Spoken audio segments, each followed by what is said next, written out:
Please be ready for dictation of exercise number 17 from April 2023 issue of Progressive Magazine. 5 seconds to go. Mr. Deputy Chairman, start. I am happy to be able to speak in this House once again. I do so for the first time on this side of the House, and that makes me doubly happy. I welcome the friendly and conciliatory tone of the Honorable Finance Minister's speech. I think the tone and approach has changed over the last 3 or 4 weeks, and that augurs well for this bill. Although it will depend upon the outcome of this debate and the assurances that the government is able to give on many issues which he himself hinted are still outstanding issues and need to be resolved. If I may say, in the lighter vein, between 2011-14, I did virtually what was called traveling between my Prime Minister, the leader of the opposition in the Lok Sabha, the leader of the opposition in Rajya Sabha, and the empowered Council of State Finance Ministers. We tried to pass the GST bill with the support of the principal opposition party, and we failed. In the last 18 months, the government tried to pass it without the support of the principal opposition party, and I'm glad that you have also failed.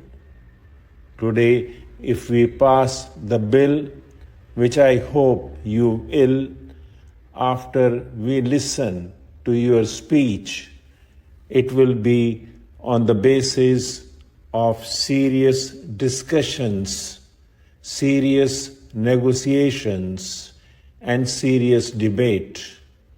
It is far too important legislation to be passed on a partisan basis. In fact, I commented once, I hope the Finance Minister will pass the bill not on the strength of numbers, but on the strength of his arguments. Sir, I am glad that the Finance Minister has acknowledged that it was the UPA government which first officially announced the government's intention to bring about the GST. On the 24th February 2005, it was announced in the Lok Sabha in the course of the budget speech. I quote, "In the medium to long term, it is my goal that the entire production and distribution chain should be covered by a national VAT, or even better, a goods and services tax encompassing both the center and the states. It has, of course, taken us 11 years to arrive at this point, but I think the journey has been a learning experience for everyone in the House and outside. Sir, let me make it very clear that the Congress party was never opposed to the idea of a GST. In fact, I believe about an hour ago, the finance minister said so much in an interview to a television channel, and I thank him for making that acknowledgement. We were never opposed to the idea of a GST. We are not discussing or debating the idea of a GST. That debate has gone on in this country for several years, and I think the country is now ready to embrace the idea of a GST. Just as the earlier GST bill introduced by the finance minister was opposed by several parties, including the BJP, the 2014 bill is also being opposed. The idea was not opposed. The bill was opposed because we felt that it was possible to have a more perfect bill. And I choose my words carefully. There can be no such thing as a perfect bill. And in a legislation as transformative and as revolutionary as the Goods and Services Tax Bill, I don't think anyone from the government side will claim that this is a perfect bill. It can never be a perfect bill.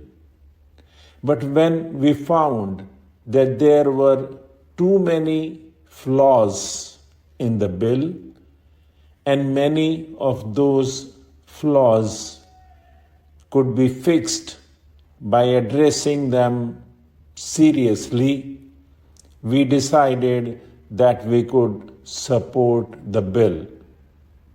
I am happy that in the last few weeks there has been a serious engagement by the government with the opposition parties, including my party, and I am glad that considerable progress has been made. Sir, there are 4 major issues. I will touch briefly upon the first 3 issues because it is the last issue that concerns me the most, and I want to take my time dealing with that at some length. The first one is this. I wish to point out to the Honorable Finance Minister that there are still pieces of clumsy drafting in this bill. For example, in the present list of amendments circulated, you have made some provisions for what will go into the Consolidated Fund of India and what will not go into the Consolidated Fund of India. This problem should have been noticed much earlier.